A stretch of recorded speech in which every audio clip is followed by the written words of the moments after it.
projectile motion starting at 100 feet, reaching a maximum height of 103 feet, and falling to 0 feet. It's written in the ancient cuneiform writings. Cuneiform. Yes. So the time, total time, is equal to the time it takes to fall 3 feet, and then again to start over and fall 103 feet to get up to the window and back down from the window to the ground. All right. Okay, so to get those 2 times, you do that equation. That's 0 right there. That's 3 feet. That's gravity. That's time squared. So the first one's 0.43 seconds to fall 3 feet. From the first 3 feet. Yeah, to fall 3 feet, and then 2.5 seconds to fall 2.53 seconds to fall 103 feet. So total time is 296. Right? No, okay. So now you take that time to fall from the max height to the landing point. That's the speed you're going at. Distance over time. Right? So you're... Well, are you including this bit where you took off from? Well, your x velocity is the same before you get out the window the whole time. X velocity is not affected by gravity.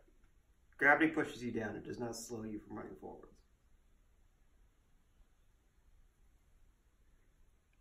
That's how planes don't fall out of the sky. Right, because it doesn't matter how fast they're going forwards. Mm-hmm. Right. But it takes more energy to get that plane in the air. We're not talking about airplanes.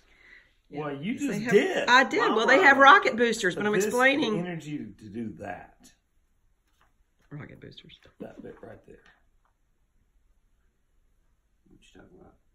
When you take off to get well, to 3 feet. You got too many variables and you can't solve for that. I could solve for that now, but I couldn't solve for it. Well, solve for that, because that takes energy. That takes gravity. Energy with is distance along there. So energy is force over time. And Well, that launch. What is that launch energy? Right, whatever it takes to do that. To do that is not insignificant. And whatever it takes to do that is what I'm kind of interested in. So the amount of force to get... Force. To get to that spot. So I can do that now with the final calculate. What? You're going to make me do more math and then come back and explain this in a second. So let me tell you how I got to this point, because this point is definitely right. Okay. So, are you okay with that velocity now? You understand this? What's that? You're awful. How did you pass this class? This is half of the first test. I didn't make anything less than an A-. I believe that you could do it at some point, but the question is whether or not you can learn it again. Don't make me whip out my organic chemistry. We're not doing organic. That's just memorization. Oh, this is understanding. Geometry. Okay, geometry. Well, this is half of geometry right here.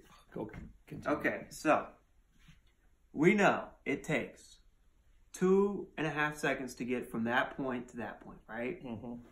We also know that point to that point is 12 feet, or 3.7 meters, right? Okay. So that's how you get the speed. Distance divided by time. Okay. You good with that now? Yep. Okay. One more step.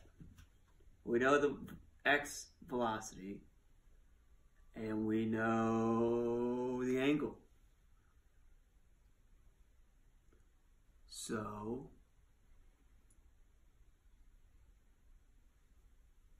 do this equation. The v naught x, so the initial x velocity, equals the total velocity times the angle, cosine of the angle. All right. So we got 1.46 meters per second divided by the cosine of 45 is the takeoff velocity, both of them combined. 2.75 meters per second. Assuming you're at 45 degrees, and it comes down as the lower the angle gets. And how fast is that? That's 7 miles an hour, but if you do 30 degrees, which is what I predicted, then it's 2 miles an hour or something. Yeah, 3 miles an hour.